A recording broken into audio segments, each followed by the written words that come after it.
Good evening. Thank you all for joining me for a presentation on Opioid Crisis presented to you by Brianna Elam for NU class NU 469 at Mississippi University for Women's RN to BSN program. Today we're going to talk about the opioid use crisis.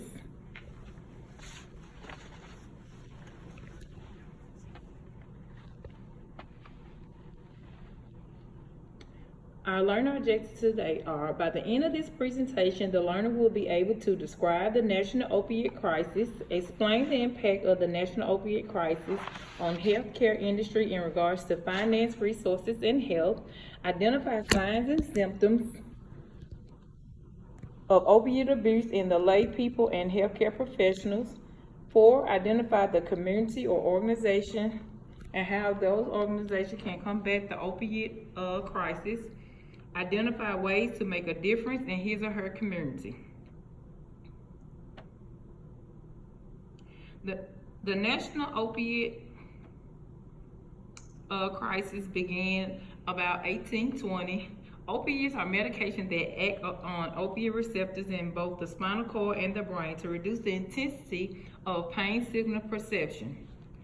The most common modern use of opiates were to treat acute pain.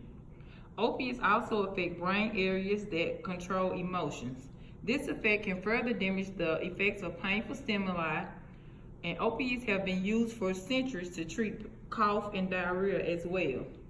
An estimated 20% of patients present to the physician's office with non-cancer pain symptoms or pain-related diagnoses, including acute or chronic pain, receive an opioid prescription. 2 out of 3 drugs overdose deaths involved in opiate. The misuse of and addiction to opiate has become a national crisis that affects public health, social, and economic welfare.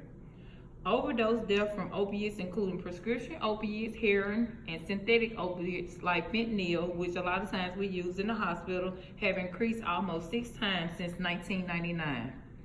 Overdose involving opiates killed more than 47,000 people in 2017, and 30% of those deaths involved prescription opiates.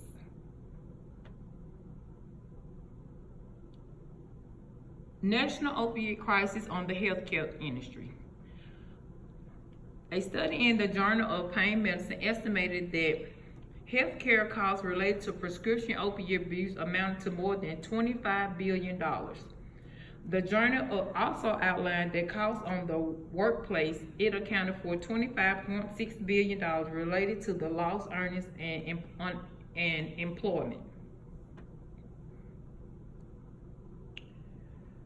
Resources available that affects the healthcare industry in combating the opioid crisis include: the opioid crisis has taken hundreds of lives daily. Resources are offered to render services to fight against this epidemic. Resources include the SAMHSA's National Helpline.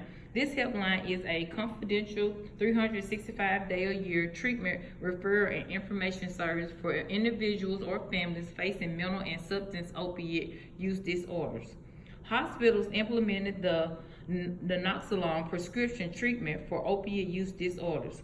The program is called Medicine Assisted Treatment, known as MAT. The program offers medication along with counseling and support. The program offers behavioral therapy and has reduced opiate-related deaths. The goal of MAT is to be drug-free, but some clients may have to participate indefinitely. The national opioid crisis on health. Drug overdose deaths continue to increase in the United States. From 1999 to 2017, more than 700,000 people have died from drug overdose.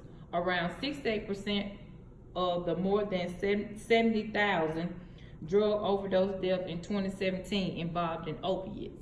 In 2017, the number of overdose deaths involving opiates, including prescription opiates and illegal opiates like heroin and illegally manufactured fentanyl, was 6 times higher than in 1999. On average, 130 Americans die every day from an opiate overdose. It is possible to improve the way opiates are prescribed, reducing the number of people who misuse, abuse, or overdose from them, while making sure patients have access to safe, effective pain management. The opioid crisis has created a barrier to pain management. Some patients are presented with a stigma which points to the fabrication of the presentation of pain. Healthcare providers are not responding readily to the treatment of pain. This slide was drawn from the Center for Disease Control and Prevention, and it just showed the rise in healthcare prescription overdose and the deaths that occurred from those prescriptions from the year of 1999 to 2014.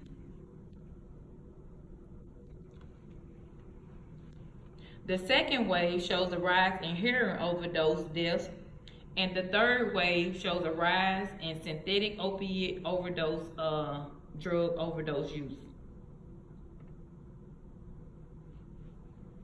Signs and symptoms of opiate abuse. Can you all name any signs and symptoms that you should be aware of or that you should pay attention in healthcare professionals that would signify or alarm you that maybe they are addicted to opiates or drugs or abusing drugs? Personality change.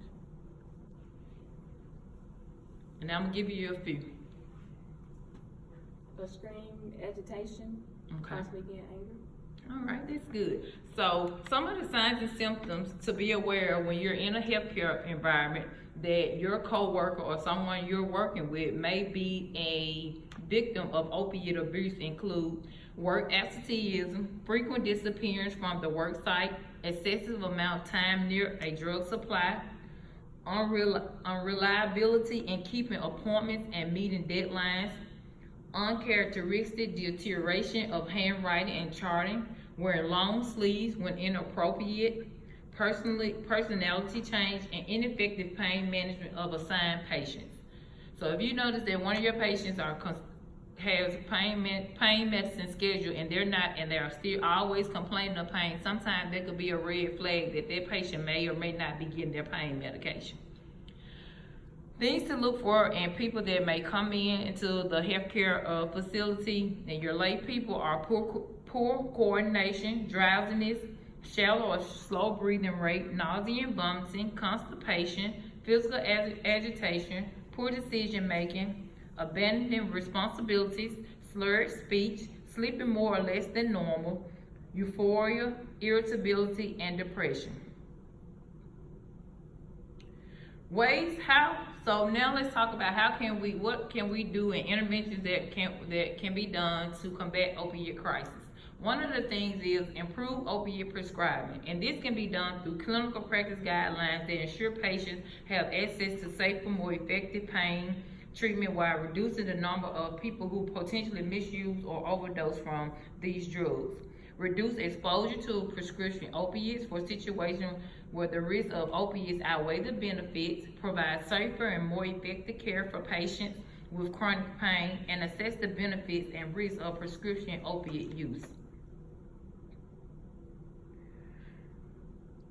The opiate disorder is characterized as a DSM-5 criteria, and this is some of the things that are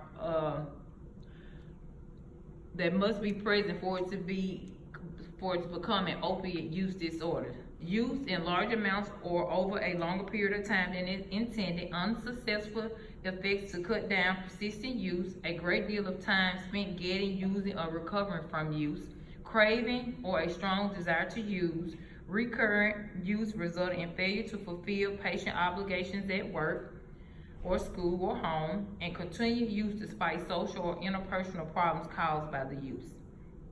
So these are your DSM-5 criteria that signify opiate use disorder. Interventions to, another intervention would be to reduce exposure to opiates and prevent misuse. Non-opioid therapy is preferred for chronic pain outside of active cancer, palliative, and end-of-life care. When opioids are used, the lowest possible effective dosage should be prescribed to reduce risk of opioid use disorder and overdose. Clinicians should always exercise caution with prescribing opioids and monitor all patients closely.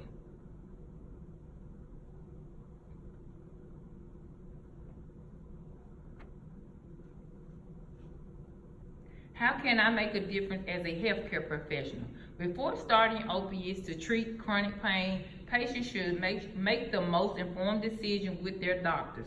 Learn about prescription opioids and about the risks.